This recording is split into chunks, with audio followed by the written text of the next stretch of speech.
Bonjour, je suis François Laurent, donc je suis professeur en géographie à Le Mans Université. J'ai passé un doctorat en 1996 à l'école des mines en hydrologie et puis en 1997, à la suite de ce doctorat, j'ai été recruté à Le Mans Université où j'enseigne depuis lors.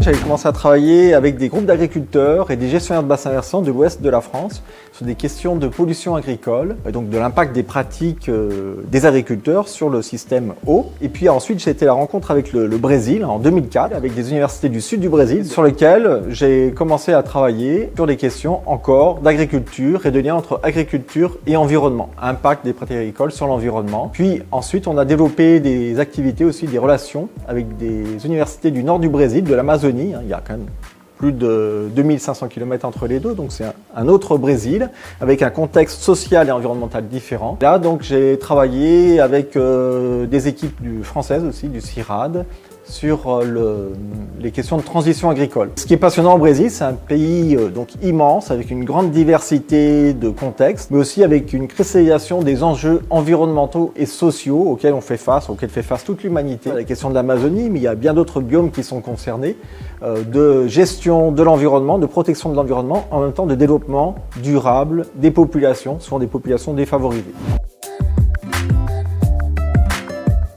Kikopeb, c'est un projet qui porte sur la transition agroécologique des territoires amazoniens et également sur le développement du coopérativisme pour renforcer des solidarités entre petits producteurs et aussi populations amérindiennes qui peuplent ce bassin versant. C'est un projet qui est financé par le Erasmus+, donc un programme européen, et qui vise donc à appuyer la transition numérique des établissements d'Amérique latine. En l'occurrence, c'est un projet qui rassemble 9 établissements, donc des établissements sud-américains, en Équateur et au Brésil. Et ça concerne aussi des équipes espagnoles qui travaillent depuis longue date avec ces pays, et également le CIRAD en France et Le Mans Université.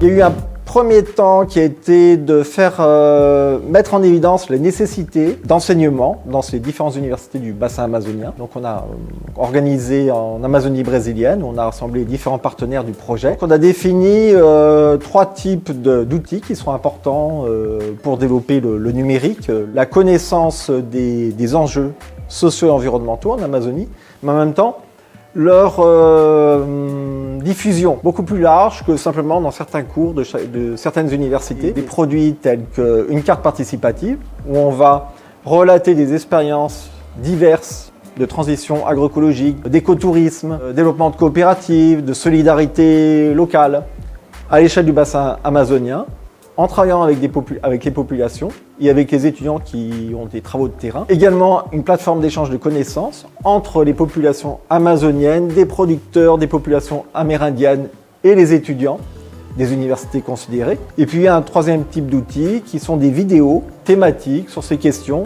qui sont traitées dans le projet et qui permettent de mettre en évidence des convergences entre l'Équateur et le Brésil qui nécessitent de ce fait une traduction des différentes vidéos en espagnol, en portugais, mais aussi en langue indigène, puisque une partie de ces populations maîtrisent mal ces 2 langues. L'enjeu, c'est de vraiment développer les échanges à l'échelle du bassin amazonien.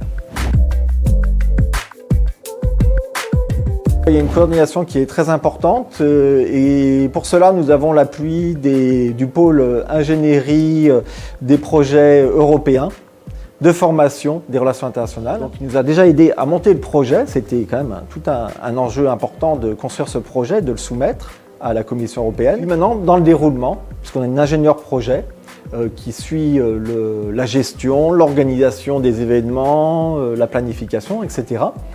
Et puis on a également un appui de la DSI et du PRN, avec une ingénieure pédagogique qui travaille notamment sur les outils et le développement de ces outils pédagogiques destinés aux étudiants de ces différentes universités sud-américaines. Donc tout un enjeu qui n'est pas seulement entre enseignants-chercheurs, mais qui est aussi d'un appui technique, informatique de ces différents partenaires et qui doivent dialoguer entre eux aussi, parce qu'on a aussi des informaticiens en Amérique latine qui vont installer des serveurs, qui vont équiper des salles, qui vont faire tourner les outils et qui doivent dialoguer aussi avec ces équipes techniques françaises.